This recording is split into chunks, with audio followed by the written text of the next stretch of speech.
It seems obvious that nothing can be faster than a falling human. A skydiver drops through open air. A skier only slides on snow. But physics tells a very different story. And the answer might surprise you. Where speed on skis comes from, speed on skis isn't just about steep slopes. Two factors matter most: ski material and snow conditions. And surprisingly, these two are deeply connected. To understand why, we need to look at how skis actually move. Why skis slide at all?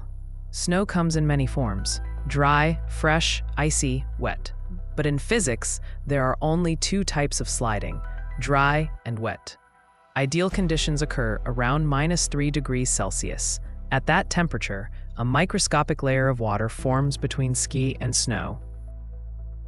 It's created by friction and slight melting. The ski creates its own perfect surface. But outside this window, things change. When snow slows you down below -3 degrees, sliding becomes dry. Static electricity builds up and increases resistance. Above -3 degrees, too much water forms. Capillary forces pull the ski toward the snow. Speed drops again. Perfect snow is rare, and speed depends on adaptation. Why graphite matters? Modern skis are mostly plastic, but almost all include graphite. Graphite prevents static charge buildup and conducts heat away from the surface. That keeps melting under control and maintains optimal glide. More graphite means faster skis and higher cost, but manufacturing matters too. How pro skis get faster? Recreational skis are made by extrusion. They barely absorb wax. Professional skis are sintered. High pressure creates microscopic pores. These pores hold wax tailored to specific snow conditions. That's how racers gain speed where others can't. Now let's talk numbers. How fast can a skier go? An advanced recreational skier can reach about 100 kilometers per hour. Professionals go much faster, up to 200 kilometers per hour. The world record exceeds 250 kilometers per hour. That's faster than many high-speed trains. Now compare that to free fall. Terminal velocity. A skydiver doesn't accelerate forever. Air resistance limits speed.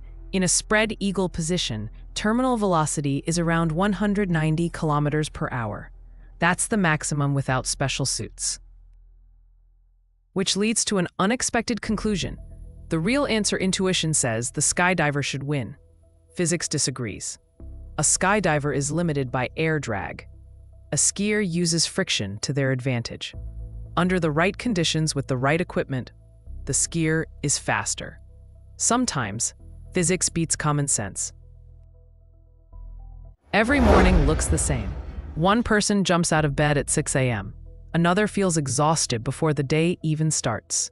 We usually blame discipline or motivation, but the real reason may be written in your DNA. The 8-hour myth. Most people grow up hearing the same rule. 8 hours of sleep is normal. Science disagrees. That number is just an average. Some people need more. Others function perfectly on much less. Environment and stress matter, but they are not the main factor. The most important variable never changes. Sleep is genetically programmed. Research shows that sleep duration is largely genetic. In 2009, scientists at the University of California studied people who naturally slept less. They discovered a mutation in a gene called DEC2. Carriers of this mutation felt fully rested after just over 6 hours of sleep. Everyone else needed closer to 8. Their bodies were simply built differently. But this wasn't the end of the story. Another gene, same effect years later. Researchers found a family spanning 3 generations, 12 relatives, all sleeping less than 6 hours for decades. They did not have the DEC2 mutation. Instead, scientists identified a mutation in a different gene, ADRB1. When the mutation was introduced into lab mice, the animals slept about an hour less. A mutation increased wake-promoting neuron activity and altered norepinephrine signaling, and it affected more than sleep. The unexpected advantages. Here's the surprising part. These people weren't tired. They had faster metabolism, better tolerance to jet lag, and improved multitasking ability. But they are extremely rare. Only about 4 people per 100,000. Most of us are genetically different, which brings us to another crucial experiment. What fruit flies revealed in 2017, US researchers studied fruit flies. They share many sleep-related genes with humans. Across 13 generations, scientists identified 80 genes affecting sleep duration. With 126 different variations, some flies slept 18 hours a day. Others needed only 3, yet lifespan remained unchanged. If sleep patterns are genetically programmed, they don't reduce quality of life. What if you're still sleep-deprived? So what can you do if life doesn't match your biology? There's one proven method: sleep banking. Sleeping extra hours for several days can temporarily compensate for future sleep loss. The effect is limited, and it doesn't fix chronic deprivation. In that case, only one solution works: sleep as much as your body demands. The real answer, what we call weakness, is often biology. Morning exhaustion isn't always laziness. Sometimes it's genetics. If your body asks for more sleep, it's not negotiating. The biggest human struggle in the morning doesn't start in your mind, it starts in your DNA. Every winter, trees remain fully exposed. They can't move, they can't generate heat. By all physical laws, they should die. But they don't, because nature learned one powerful trick. Why freezing should kill trees? Freezing water destroys living cells. Ice crystals tear cell walls apart from the inside. That's why tropical plants die instantly in cold climates. It's the same process that ruins lettuce in a freezer. But leaves aren't the biggest problem. Something far more dangerous happens inside the tree. Air bubbles that stop life. Trees move water through tiny internal vessels. There is no heart, no pump. Water rises purely through molecular attraction. When water freezes, dissolved gas forms bubbles. One air bubble can block an entire vessel. For a tree, that means dehydration and death. To survive winter, trees must solve 2 problems at once. A solution invented before winter. Here's the unexpected part. Trees solved the first problem long before cold climates existed.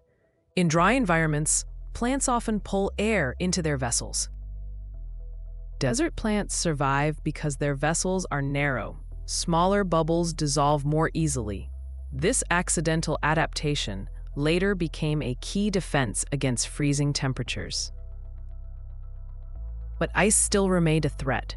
Natural antifreeze. When trees encountered cold climates, they developed a new strategy. They began storing sugar.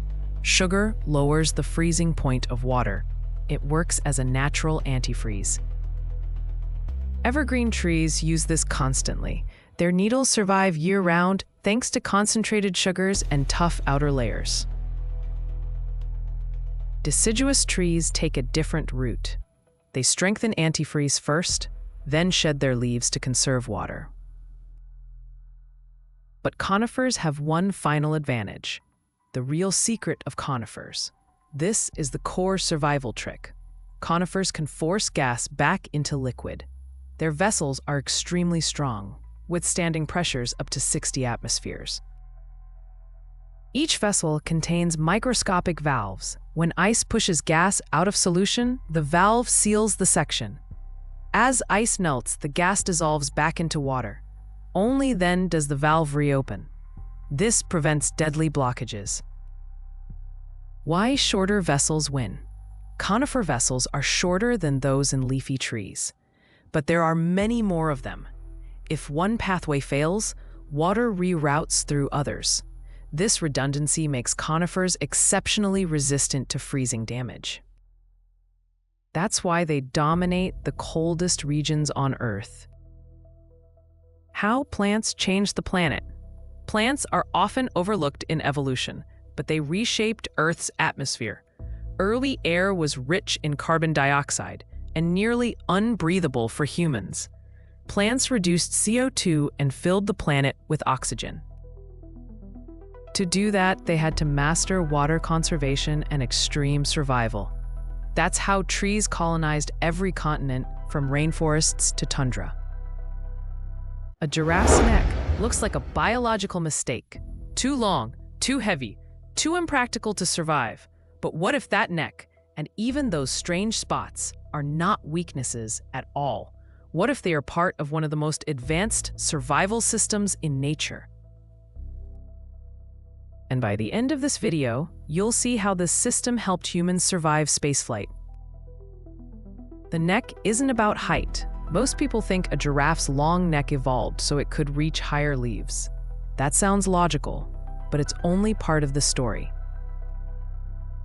Male giraffes use their necks as weapons. They swing them like sledgehammers during fights for dominance. A longer, heavier neck means a stronger udar, and stronger males get to reproduce. But this advantage came with a dangerous cost. A fatal blood pressure problem. A giraffe's brain sits almost 2 meters above its heart. Pumping blood that high should be deadly. If blood rushed upward too fast, it would destroy the brain. If pressure dropped, the giraffe would pass out instantly. So evolution had to solve a problem that no other land animal faces at this scale, and the solution was extreme. A heart built for control. A giraffe doesn't have a bigger heart, it has a smarter one. Its heart generates extremely high blood pressure, that special valves constantly regulate that pressure. When a giraffe bends down to drink, the system slows blood flow instantly. Without it, gravity alone would cause a fatal surge to the brain. Still, valves weren't enough. The brain's safety net. At the base of the giraffe's brain sits a dense network of blood vessels. They cannot expand. This network acts like a pressure buffer. It absorbs sudden changes and protects the brain from overload. It's a passive safety system, always on, always working. But the neck and brain are only half the story. Why giraffes don't overheat? Giraffes don't sweat. If they did, they'd lose water too fast and die. Instead, they regulate heat internally. Their body temperature can rise several degrees above the environment. And those dark spots, they are not camouflage. Spots as a cooling system. Each dark spot is surrounded by blood vessels. Hot blood is routed to the center of the spot. Heat escapes through the skin. The rest of the body stays cooler. It's a natural air conditioning system built into the skin itself. But one last problem remained. Why giraffe legs don't swell? A giraffe has massive blood pressure in its legs. In humans, that would cause severe swelling. But a giraffe's leg skin is incredibly tight. It compresses blood vessels from the outside. This external pressure pushes blood back upward. No swelling, no damage. And this solution turned out to be useful far beyond Africa. How giraffes helped astronauts. During rocket launches, astronauts experience extreme G-forces. Blood rushes toward the legs. The brain can lose oxygen. The solution came from giraffes. Compression garments used in spaceflight mimic giraffe leg skin. They squeeze the lower body to keep blood flowing to the brain. What looks like an awkward animal is actually a masterclass in survival engineering. A giraffe's neck isn't a flaw. Its spots aren't decoration. They are proof that nature solved problems humans are still learning from.